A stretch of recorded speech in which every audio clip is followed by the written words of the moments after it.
이제 오늘 말씀은 예수님께서 이제 겟세마네 동산에서 기도를 마치신 이제 주님이 이제 가룟 유다가 이제 막 다 데려왔죠. 자기가 앞장서 가지고 그들에게 이제 체포당하시는 장면인데요.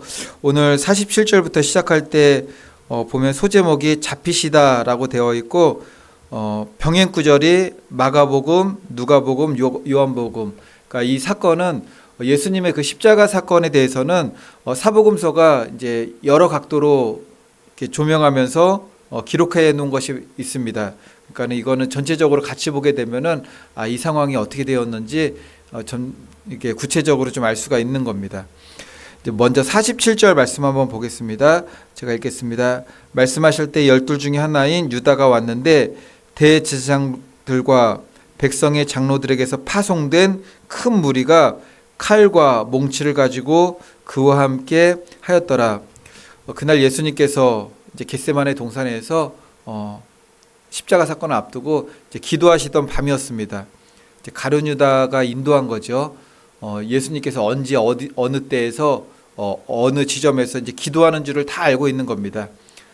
인도를 따라서 한 병사의 무리가 횃불 그리고 무기 들고서 겟세마네 동산으로 그 기도하는 그 장소인데 거기에 예수님을 잡으러 온 겁니다.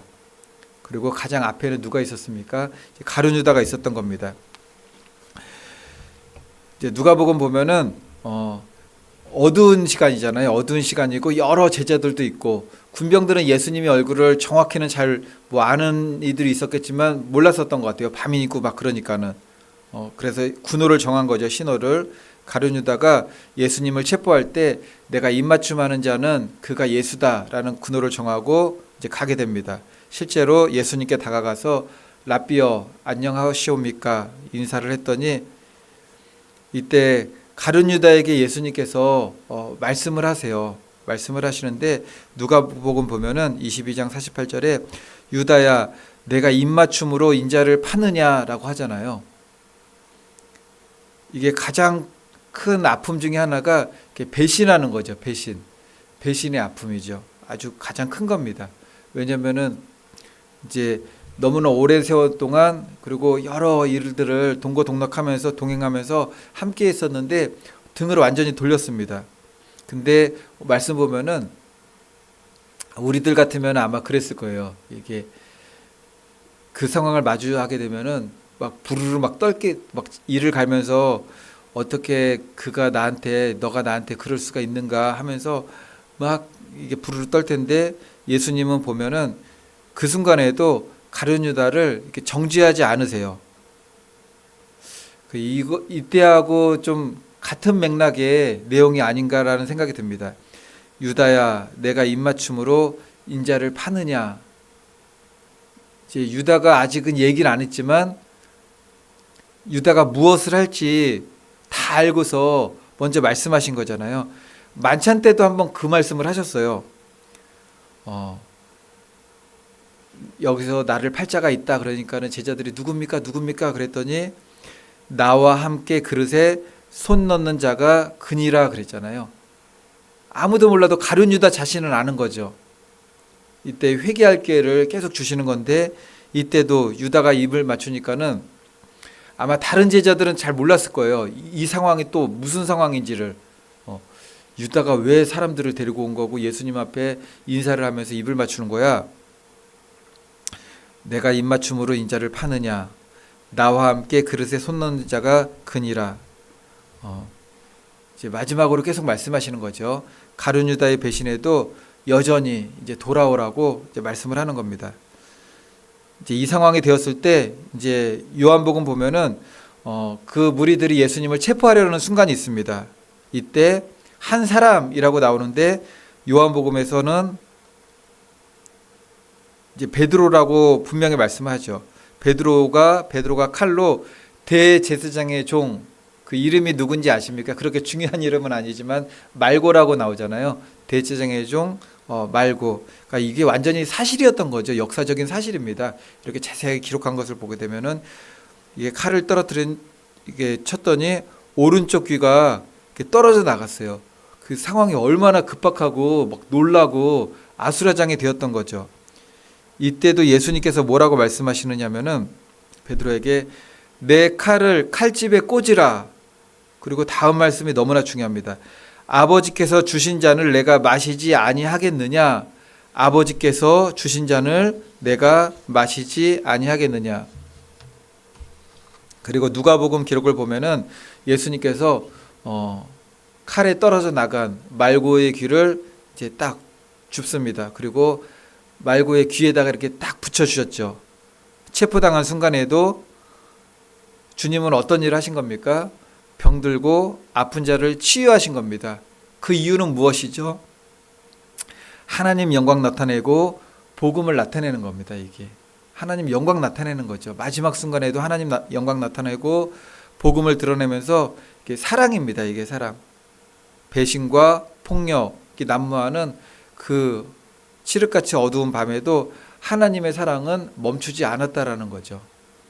베드로는 예수님을 지키려고 했지만 주님께서는 우리가 가야 되는 길은 칼이 아니라 십자가의 길이다라고 말씀을 하시는 거예요. 그런데 우리는 어느 때는 정말 베드로처럼 우리가 이걸 그 상황에 우리가 분별력을 잃을 때가 있는 거죠. 신앙을 지키겠다고 육적인 칼을 막 빼들 때가 있어요. 신앙을 지키겠다고. 교회 건축과 관련해 가지고 그 협상하는데 그 막 수화기로 막 뿌리고 그러면 될까요?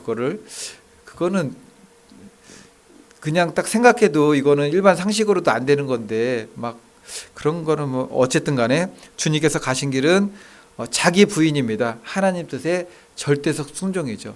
자기 부인. 이건 너무너무 어려운 것 같아요. 나를 다 내려놓지 않고 오직 하나님만 구하지 않으면은 그 분별이라는 것은 이게 순간적으로 우리도 베드로처럼 막 칼을 빼들 수 있는 거죠. 베드로가 악을 행하려고 했던 것이 아니라 내가 주님을 지키겠습니다. 그 마음이었잖아요. 내가 신앙을 지키겠습니다. 내가 진리를 수호하겠습니다. 그러면서 칼을 이렇게 빼버리는 거죠. 그러지 말라라는 겁니다. 하나님 뜻이 그것은 아니다. 누가복음 22장 52절 53절 보니까는 예수님께서 잡으러 온 무리들에게 말씀하십니다. 너희가 강도를 잡는 것처럼 칼과 몽치를 가지고 나를 잡으러 왔느냐? 내가 날마다 성전에서 가르쳤을 때 너희가 나를 잡지 아니하였도다. 그러나 이는 다 너희의 때요 어둠의 권세니라. 성전에서 가르칠 때 잡지 않았다라는 것은 무엇이겠습니까? 성전에서 하나님의 말씀 율법을 가리키고 하나님 나라를 선포했죠. 아무런 문제가 없었다는 겁니다. 율법적으로나 하나님 뜻 안에서 주님께서 어떤 혐의도 없는 거죠. 그럼에도 불구하고 때가 되고 어둠의 권세가 오기 때문에 그 일을 행하라라는 말씀입니다. 그리고 요한복음 보면은 이제 예수님께서 자신의 정체를 밝혀요. 내가 그니라 그래요. 내가 그니라 그러니까는 요한복음 보면은 그 칼과 몽치를 들었던 그 막 많은 무리들이 이게 뒤로 물러가 가지고 땅에 엎드려졌다고 말해요. 이거는 신적인 능력이죠. 주님이 무슨 힘이 있겠습니까? 이게 혼자 오셔가지고 이제 기도하고 오셔가지고 내가 그니라 말고에 떨어진 귀도 붙여주셨고 뭐 얘기를 하니까 내가 그니라 그랬더니 그들이 물러가서 땅에 엎드려졌습니다. 이 또한 무엇을 의미하겠습니까? 예수님께서 그 성난 무리들에게 내가 하나님의 아들이다라는 것을 증거하고 나타내신 거죠. 또한 예수님께서는 마태복음에도 나오는데 12군단 되는 천사를 불러다가 그들을 다 내가 멸할 수도 있다. 예수님께서는 권세와 하나님의 능력을 사용하셔서 하찮은 피조물입니다. 그냥 뭐 군대가 1000명이 왔던 10,000명이 왔던 1000만의 군대가 왔던 그냥 하찮은 피조물이죠. 언제든지 물리치실 수가 있습니다. 그러나 그들에게 자신을 내어주시고 대속의 길을 가신 거죠. 오늘 본문 말씀을 통해서 우리가 깨달아야 되는 것이 있습니다. 배신이 난무하고 칼과 몽치가 있고 군병들이 예수님을 잡으러 왔습니다. 영적으로도 깊은 어두움의 깊은 때입니다. 그런데 그 어두움조차 하나님의 뜻을 사용하는 도구가 되었다라는 거예요. 하나님께서 그것조차 하나님의 뜻, 대속의 길을 이루시는 도구로 사용하셨다라는 겁니다. 예수님께서 아무런 능력이 없으셔서 저항도 하지 못하시고 이게 무기력하게 잡혀가신 것이 결코 아니죠. 기꺼이 하나님의 뜻을 따라서 잡혀가신 게 아닌 것 같아요. 이제 같은 의미긴 하지만 잡혀가셨다라고도 얘기하고 십자가에 못 박여 죽으셨다라고도 얘기하지만 그 모든 것은 예수님께서 하나님의 뜻을 따라서 순종이죠. 자원하는 마음으로 다 감당하신 거예요. 스스로 자원하는 마음으로 하나님의 뜻에 순종의 길을 가신 거죠. 그 어두움의 깊은 때에도. 그러니까 우리도 오늘 말씀을 통해서 다시 한번 우리가 깨달아야 되는 것은 하나님께서 그 어둡고 아주 힘들고 고난스러운 때를 허락하셨다라는 거예요. 가장 영광스럽고 가장 위대한 대속의 길을 여시기 위해서 그것을 사용하셨다라는 거죠. 그리고 그때 우리 예수님께서는 아무런 능력도 사용하지 않으시고 하나님께 다 맡기신 거죠. 하나님 앞에 절대적 순종과 자기 부인입니다. 십자가가 주는 의미는 자기 부인이죠. 우리의 모든 죄를 사하시는 그 대속의 은혜도 있는 것이고 자기 부인입니다. 우리가 십자가에 못 박은다라고 할 때는 자기 부인입니다. 상황이 이렇게 급박하게 돌아가니까는 제자들이 가장 먼저 우리가 위험한 일이 닥치면은 다 어떻게 되죠? 내 안위를 생각하는 거죠. 자신들에게도 위험이 닥칠 것을 알고는 예수님이 체포되자 모든 제자들이 예수님을 버리고 이제 도망갔어요. 마가복음 보면은 한 청년이 겉옷을 버리고 벌거벗고 도망갔대요. 뭐 혼이불 같은 걸 덮고 있었던 것 같아요. 근데 갑자기 오니까는 이제 안 되겠죠. 막 도망가 버리는 거죠. 얼마나 두려웠으면은 벌거벗고 도망갔겠습니까? 이제 그 누구도 이렇게 주님 곁에 남아있지 않게 된 상황이 되었습니다. 그런데 너무나 감사하고 너무나 은혜로운 것은 이제 예수님의 고난과 죽으심, 이제 부활 이후에 예수님께서 부활 이후에 가장 먼저 하신 일이 뭐죠? 사람들 찾아다니신 거예요. 은혜 입었던 자들에게 내가 부활의 주다. 막달라 마리에게도 나타나시고 제자들에게 나타나시잖아요. 계속. 그리고 크게 책망하시지 않는 걸 보게 돼요. 도마에게는 너가 이게 봐야만 믿느냐 보지 않고 믿는 믿음이 더 크도다 그런 말씀도 하시지만 다 무너져 내리던 사람이잖아요. 다 믿음도 무너져 내리고 그런 사람들을 불러다가 너가 왜 나를 부인했느냐 그렇게 말씀하지 않으셨다라는 거죠. 부활하신 주님 그대로 부활하신 그대로 손에 못자국 옆구리에 창자국 지닌 채로 나타나셔가지고 용서하시고 사명을 맡기시죠. 다시 세우시면서 내 양을 치라 내 양을 먹이라 내 양을 치라. 우리도 그럴 수 있다라는 겁니다. 우리가 주님을 모른다고 부인하진 않겠죠. 하지만 우리가 여러 가지 모습으로 넘어지고 실족하는 모습이 있습니다.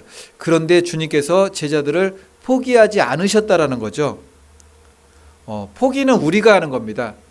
그리고 우리 주변 사람들에 대해서 너무 안 되겠다. 저 사람은 안 될 것 같아. 우리가 포기하는 거죠. 주님은 포기하지 아니하십니다. 주님이 먼저 우리를 찾아오시고 먼저 붙드시고 우리를 위해서 회복을 위해서 주님께서 또 섭리하시는 거죠. 이제 말씀의 결론입니다. 예수님은 체포당하신 그 밤에 고난의 잔이라고 말하죠. 외면하지 아니하셨습니다. 이 잔을 너희들도 마실 수 있겠느냐 물어보시는 거죠. 그리고 하나님께서 주신 그 고난의 잔을 기꺼이 받으셨습니다.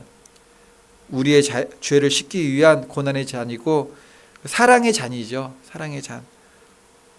바라기는 저와 성도님들 모두 이제 고난주간입니다. 가장 중요한 십자가에 못 박혀 죽으신 그래서 성금요일 그렇게도 얘기하죠. 성금요일 그렇게도 얘기하는데 주님께서 맡겨주신 십자가 우리도 자기 부인과 함께 묵묵히 걸어감으로 승리하시는 믿음 될 수 있기를 예수님의 이름으로 축원을 드리겠습니다.